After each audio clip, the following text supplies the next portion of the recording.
Bienvenue dans le podcast Viens on parle de moi. Je suis Morgane Moreau-Ferrez et je suis super heureuse aujourd'hui de vous présenter mon premier épisode où j'ai décidé de parler beaucoup plus librement, calmement. J'ai plutôt l'habitude de faire des formats très courts pour les réseaux sociaux où je parle assez vite et je mets pas d'espace de pause. Et ici, j'ai envie de consacrer cet espace à un moment de relaxation, comme si on partageait un café ensemble. C'est intéressant parce que cette semaine, dans un cours de yoga, à la fin de la séance, on a parlé de dormir en forêt. Et c'est quelque chose que j'ai eu l'occasion de faire plusieurs fois dans ma vie. Et j'ai envie d'axer cet épisode sur comment changer son quotidien, comment faire de son quotidien un voyage et amener ici du dépaysement. Comment faire dans notre quotidien où tout est réglé comme sur du papier à lettres? Parce que c'est pas nécessairement de faire l'action qui demande de la rigueur, c'est de passer à l'acte. C'est ce moment où on lève le pied pour faire le pas, où l'action passe du cerveau au mouvement dans le corps. Et c'est très intéressant car pour ma part, il a fallu que je défasse beaucoup de schémas mentaux et de peurs et d'injonctions. Je viens d'un endroit où il y avait beaucoup de peur sur l'extérieur. Attention à ça, fais attention à ça. Une femme ne doit pas se balader seule, c'est très dangereux, etc., etc. C'est une chose sur laquelle je reviendrai dans un autre épisode. Quand dans un schéma familial, il y a beaucoup de peur comme ça, c'est très significatif d'énormément de choses. C'est un sujet beaucoup plus profond. Là, j'ai envie de rester sur le quotidien.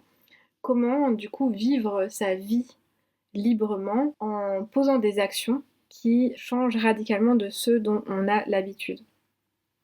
Par exemple, à un moment donné dans ma vie, j'avais c'était pas du tout dans mon schéma de faire de la méditation ou du yoga.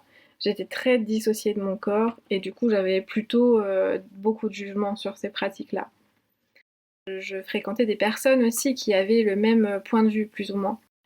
Ce qui fait que quand j'ai traversé une période assez compliquée à un moment et ça m'est venu naturellement je vais faire de la méditation. Et c'est vrai que j'étais en thérapie à ce moment-là et ma thérapeute, ma psy, c'était une psychologue, m'avait conseillé des exercices de respiration, de méditation. Et du coup, dans l'été, j'avais sélectionné un stage de respiration. C'est vrai que quand on est dans un entourage de gens qui n'ont pas du tout l'habitude de ça, les premiers retours que j'ai eus, c'était oh là là, mais attention, c'est dangereux, il y a beaucoup de sectes dans ce domaine-là, c'est n'importe quoi. En fait, il y avait beaucoup de jugements. Et ces jugements-là peuvent être assez dangereux dans le sens où on a l'élan d'aller vers quelque chose qui peut nous faire du bien parce que là, c'est dans le corps que ça se passe. De toute façon, quand ça va pas dans notre vie, notre corps devient beaucoup plus sensible. Ah, ça, c'est la sonnette de ma pizza qui vient d'être réchauffée par le four. C'est exactement le moment pour moi d'aller manger. Mais je vais finir ce passage-là avant de continuer plus tard. En fait, le corps sait. Et quand on traverse des moments difficiles et ou des cycles comme les périodes où on va avoir nos règles pour la première fois, où on va rentrer en ménopause, ou les femmes enceintes, etc., les cycles font qu'on a des périodes où on est beaucoup plus sensible. Et notre corps sait exactement ce dont il a besoin.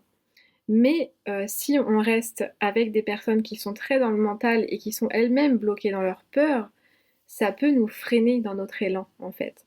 Et je suis heureuse à ce moment-là d'avoir quand même continué ces pratiques-là, qui ont été incroyablement bénéfiques pour moi, et d'ailleurs que j'enseigne aujourd'hui en fait. Mais tout ça pour dire qu'il y a une manière beaucoup plus simple et douce de venir voyager dans son quotidien. Et justement, en parlant de méditation, par exemple, quand j'ai commencé à méditer 5 minutes par jour le matin et le soir, j'ai vu des changements drastiques en fait s'opérer dans ma vie. Beaucoup plus de présence, beaucoup plus d'ancrage face à ces personnes-là justement, qui n'étaient pas d'accord avec ce que je faisais ou qui pouvaient avoir beaucoup de jugement et de peur.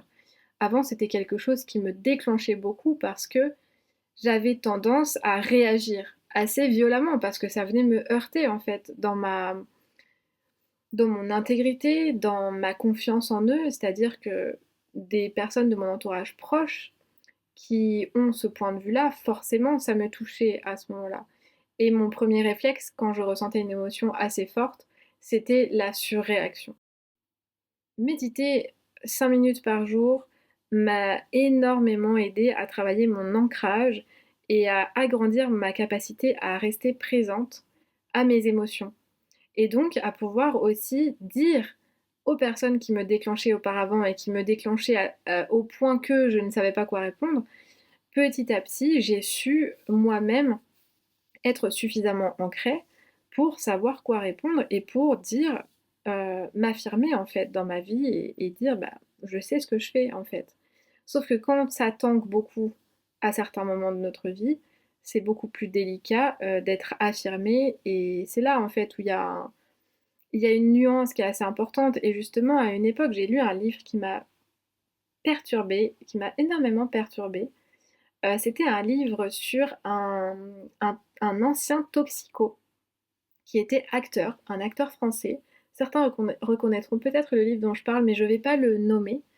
Il disait en fait qu'il avait fait le programme américain pour les alcooliques anonymes, et lui aussi, il avait essayé plein de techniques en fait pour se sortir de là, et à chaque fois qu'il retournait voir sa famille, il replongeait, parce que c'était un système où il y avait tellement de peur et d'emprise et de schémas dysfonctionnels en fait, que ben, lui pour le coup ses réactions bah, c'était de replonger en fait dans l'addiction. Et quand j'ai lu ce livre à l'époque, je me suis rendu compte de l'impact que pouvait avoir la peur du jugement, et surtout la peur du jugement de ceux qu'on aime. Si on vient d'un endroit où personne n'a jamais vraiment travaillé sur soi ou essayé d'aller faire des thérapies ou essayer de faire des méditations, des trucs un peu comme ça, bah, c'est sûr que si on est le premier à le faire, il y a des jugements, parce qu'il y a de la peur, parce que bah, en fait le jugement c'est quoi? D'ailleurs aujourd'hui je parlais d'une magnifique citation que j'adore de Maud Séjournant qui dit en fait que quand vous avez tenu des masques toute votre vie et que les autres tiennent vos masques aussi, le jour où ils tombent, ça remet en question tout leur monde en fait. Et c'est la terreur de voir que la personne qu'on pensait être notre amie ou notre sœur ou notre fille n'est peut-être pas celle qu'on croyait qu'elle était.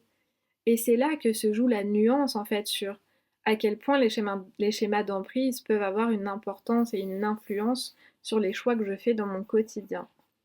C'était pas du tout mon sujet de base, mais j'ai fait une petite déviation pour expliquer déjà dans le fait de faire un choix, bah effectivement, c'est pas vraiment une déviation parce que il y a des loyautés. Et il y a des loyautés, c'est pour certains, ça va être ok, mais si je me mets à faire du yoga, bah finalement je ne fais plus autant partie du clan qu'avant, quelque part, dans l'inconscient. Donc il y a cette peur du rejet aussi. Comment on va me juger? Est-ce qu'on va toujours m'accepter? Etc. etc. Et notre système nerveux est resté bloqué dans ce schéma-là. Et pour lui, aller faire du yoga ou faire quelque chose qui sort de l'ordinaire va être considéré comme un énorme danger. Parce qu'il pense danger égale sortir du clan. Et c'est exactement ça qu'on vient travailler en séance pour agrandir l'espace en soi. Plus j'ai d'ancrage, plus je peux faire des choix qui sont mes choix à moi. Et à l'inverse, il peut y avoir aussi une tendance que j'observe et que j'ai pu avoir aussi à certains moments de ok, bah si c'est comme ça, je vais faire l'exact opposé. Le schéma un peu de rebelle toxique. Sauf que faire l'exact opposé, c'est-à-dire les gens qui viennent d'une famille très bourgeoise, très aristocratique, on voit ça dans les films des fois, qu'il y en a qui vont bah, Into the Wild, c'est un peu ça pour moi.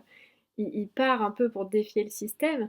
Et sauf qu'en fait, bah, moi j'étais fan de ce film-là et je suis très heureuse aujourd'hui de pouvoir en avoir un autre regard parce que j'ai compris que être dans ce schéma de défiance toxique, c'est exactement la même énergie que rester dedans par loyauté. Et là, on vient encore une fois parler des polarités, mais parce que bah, ça marche pas en fait. Si je pars à l'autre bout du monde, habiter avec des aborigènes et pour quitter mon schéma familial, pour faire exactement l'inverse, pour dire moi je ne serai pas comme mon père ou ma mère, mais ça marche pas non plus. Parce que l'énergie qui a mené le mouvement est une énergie de vengeance en fait. Donc enfin, ça ne fonctionne pas. Et c'est super intéressant à observer en tout cas.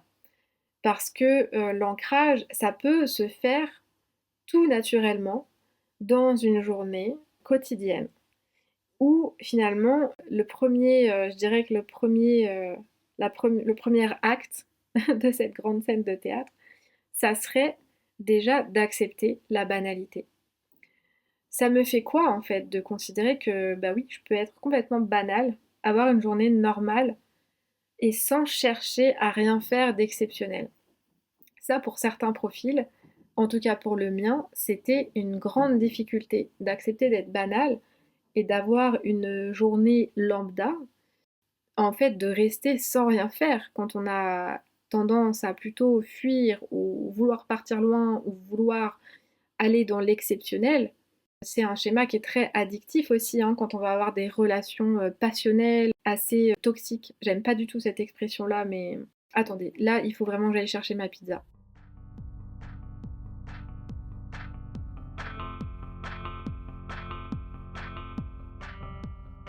Je reviens à quand on a un schéma d'addiction à l'intensité, évidemment qu'on va vouloir toujours aller dans l'exceptionnel. Et si on n'a rien de prévu le week-end, bah alors là c'est l'enfer. En fait c'est insupportable de rester sans rien faire, de ne pas avoir de projet et de ne pas savoir quoi faire. Il y a beaucoup une forme de contrôle aussi derrière ça, hein. En fait, accepter la banalité, c'est aussi grandir émotionnellement dans le sens où, ok, mais en fait, je peux transformer ma journée, mon quotidien et le rendre exceptionnel. Et en fait, ce qui m'a beaucoup aidée à un moment, c'est que j'avais très très très envie de déménager et je voyais que j'étais pas du tout en état de le faire et que c'était encore un désir de fuite. Parce qu'on se dit, bah si je déménage, ça ira mieux. Je serai dans un endroit où il y aura pas ça, il y aura pas ça, il y aura pas ça. Mais il y aura autre chose. Et dans tous les cas, la chose qui m'a beaucoup aidée à un moment, c'est de me dire, mais attends, mais en fait, Nelson Mandela, quand il a été enfermé pendant des années, comment il faisait lui? Comment il faisait lui quand il était en prison, cet homme que je trouve tellement, tellement, tellement inspirant et fascinant et d'une intelligence émotionnelle énorme. Et je me suis dit, mais attends, en fait, évidemment que lui, il a eu l'intelligence de transformer ces journées-là en force. J'ai lu à un moment donné qu'il se renseignait beaucoup sur son ennemi, entre guillemets, pour apprendre à connaître son ennemi en fait, et savoir comment faire à sa sortie de prison pour changer les choses, changer la situation. Et j'ai trouvé ça tellement intelligent. Et je me suis dit, ok, bah pourquoi je fais pas comme si j'étais en prison? Et en fait, j'ai commencé à considérer mon village, là où je vis, à regarder les choses complètement différemment. Déjà comme si c'était la première fois que je les voyais, mais aussi comme si je considérais mon cadre de vie autrement. C'est pas une forme de résignation, mais c'est une forme de ok, on va jouer maintenant. Et qu'est-ce que je ferais si vraiment j'étais en prison et que j'étais obligée de rester ici? D'un coup, bah là, ma créativité est ressortie, en fait. La créativité de se dire ah ouais, mais en fait, je pourrais voir ça comme ça, je pourrais voir ça autrement, je pourrais faire ça, mais pourquoi? Qu'est-ce qui me retient, en fait, de me réveiller en pleine nuit ou d'aller marcher avant d'aller dormir sous les étoiles, d'aller voir l'océan en pleine nuit? Qu'est-ce qui me retient vraiment de faire ça? C'est en commençant à changer de rythme que déjà il y a quelque chose qui s'opère en nous en fait. Pour ma part, ça a commencé donc à faire quelques de mes matinées des rythmes différents, de changer mon alimentation, de changer ce que je mangeais le matin. Depuis des années, je mangeais la même chose. Et d'un coup, j'ai eu l'élan de me dire, bah tiens, si je faisais autrement. Et tiens, si je rangeais les objets dans mon frigo de manière différente. Il y a tellement de choses qu'on fait qui sont ancrées depuis des générations et des générations et des générations, ne serait-ce que la façon dont on va nettoyer notre maison ou ranger notre frigo ou ranger notre cuisine, on se rend pas compte, mais c'est des gestes qu'on a appris en fait. Et du coup, comment ça serait si moi je décidais de créer mes propres gestes aujourd'hui? Comment ça ferait si en fait, je me crée des habitudes différentes et ça passe par l'infiniment petit et c'est dans l'infiniment petit que pour ma part, j'ai vécu des révolutions incroyables dans ma vie. Ne serait-ce quand j'étais pas du tout quelqu'un de sportive et en fait, quand j'étais dans cette période Nelson Mandela, on va l'appeler, Et bah, d'un coup, j'ai eu l'élan complètement naturel de me dire: «Mais ouais, en fait, je pourrais aller, marcher ou courir le matin. Je pourrais me faire une petite routine bien-être corporel». À cette époque-là, je faisais pas du tout de yoga, je crois. Mais je me suis intéressée au sport, j'ai commencé à regarder des vidéos de gens qui couraient, d'Américains qui avaient gagné des courses et je me disais: «Mais c'est fascinant la foi qu'avaient ces gens-là, en fait». La foi, la résilience et la beauté de leur parcours et le fait qu'ils en parlent, je trouvais ça magnifique parce qu'ils avaient changé quelque chose dans leur façon de voir la vie. Et par exemple, moi, si j'étais restée avec la croyance de une fille ne doit pas se balader seule, je vis dans un endroit qui est très sécure. Bon, certains vont dire qu'il n'y a aucun endroit qui est très sécure, mais en tout cas, la peur, c'est nous qui la créons. On peut se faire agresser chez soi aussi, en fait. Donc évidemment que le danger est partout. Mais si je me concentre sur le danger, je ne fais plus rien de ma vie, en fait. Et, et si je fréquente évidemment des personnes qui ont un système de pensée qui est exclusivement focus sur le danger, où est mon ouverture au monde? Où est ma créativité, ma joie, mon élan de mon enfant intérieur qui lui a envie en fait de mettre une musique le matin et se mettre à danser ou à chanter hyper fort dans sa voiture ou à se dire bah tiens aujourd'hui j'ai envie de tester tel truc de différent dans ma vie en fait. Tiens, j'ai jamais mis de talons de ma vie, bah aujourd'hui je vais m'acheter des talons et je vais en mettre juste pour voir ce que ça fait d'être une femme qui met des talons.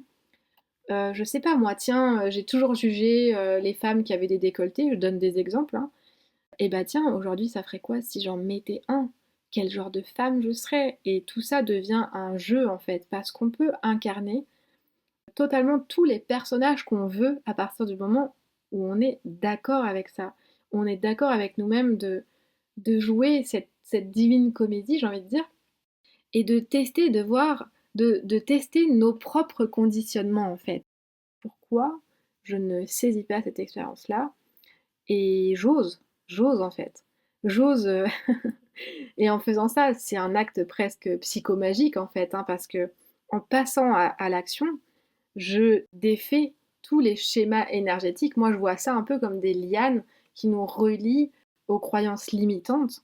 Et on vient briser tout ça rien qu'en prenant la décision d'aller faire quelque chose d'intense qui nous fait peur, mais qu'on fait quand même. Alors évidemment, je n'incite pas à prendre des risques ou aller dans des zones de danger. C'est pas du tout l'idée de cet épisode-là, mais c'est plutôt l'idée de... En fait, ça ne peut venir que de vous. Il y a des personnes qui vont être très sensibles à autre chose, ou essayer de rouler dans des voitures de course alors qu'on est quelqu'un de très écolo et de très... En fait, c'est marrant de venir jouer avec les étiquettes qu'on a, les costumes qu'on porte déjà en fait. Tiens, si j'étais plus ce mec écolo et qu'aujourd'hui j'allais m'offrir un tour de voiture de course juste pour le fun, pour voir ce que ça fait d'être cet homme-là, ou tiens, si je passais une journée en costard-cravate, juste pour voir ce que ça fait en fait. Et pour ma part, je me suis toujours habillée très très classe. Et pour moi, ça a été une grosse expérience d'aller au supermarché en jogging et en tirant une gueule de 3 mètres de long, juste pour voir ce que ça faisait en fait. Et de voir dans le regard des gens, tiens, lui, il m'a regardé bizarre, est-ce qu'il pense que je suis en dépression? Et ça, pour moi, ça, c'est de l'expérience spirituelle en fait. Il n'y a pas besoin d'aller faire 1000 stages ou de faire 10 ans de thérapie pour bah, comprendre tous ces schémas limitants. Il y a juste besoin de regarder quel jugement on a sur l'extérieur, de venir jouer avec ça, avec honnêteté aussi, et qui je serais si je fonctionnais différemment. Qui je serais si d'un coup je décidais de devenir végane et de m'habiller qu'avec des vêtements en coton bio. Moi j'ai eu une période aussi comme ça. Et c'est plus le cas aujourd'hui, mais ça se trouve dans 5 ans ça reviendra, j'en sais rien en fait. Et c'est là que c'est super intéressant et moi je trouve ça fascinant de venir jouer avec son quotidien. J'avais noté d'autres exemples, attendez, je vais essayer de les retrouver. Ça peut être, ouais, ça peut être tout simple en fait. Ça peut être, mais tiens, j'ai envie d'être le genre de personne qui dort dans des draps ou dans un matelas de luxe ou dans une certaine matière, ou tiens, je pourrais être ce genre de personne qui porte tel genre de parfum qui est pourtant à l'opposé des odeurs que j'aime bien d'habitude. ou juste changer des meubles de place. Tout le monde a déjà eu cette sensation de quand on change des meubles de place chez soi, il y a un nouveau souffle en fait, il y a comme un air d'exotisme dans sa propre maison, parce qu'on change de point de vue, parce qu'on voit les choses différemment, sous des angles différents. Et moi, c'est ça qui me parle, c'est ça qui résonne à fond, et c'est exactement ça que je viens travailler dans les séances de coaching individuel, avec tout le travail qu'on fait avec l'inconscient. Je trouve ça génialissime et passionnant de venir voir les choses différemment, de venir travailler avec nos hontes aussi, tout ce qui nous fait honte, et de le regarder avec positivité parfois. Et rien que ça, changer ses points de vue, pour moi, c'est révolutionnaire en fait. C'est le début d'un chemin vers la vraie liberté et la paix intérieure. Et quand je dis paix intérieure, je ne parle pas de zénitude, etc. Je parle d'être OK avec toutes les facettes de moi. Et pour ma part, ça passe beaucoup par l'expérimentation. Donc peut-être que ça parlera à certains d'entre vous. Je serais super heureuse de lire vos retours. Je vous souhaite une excellente journée et je vous dis à bientôt.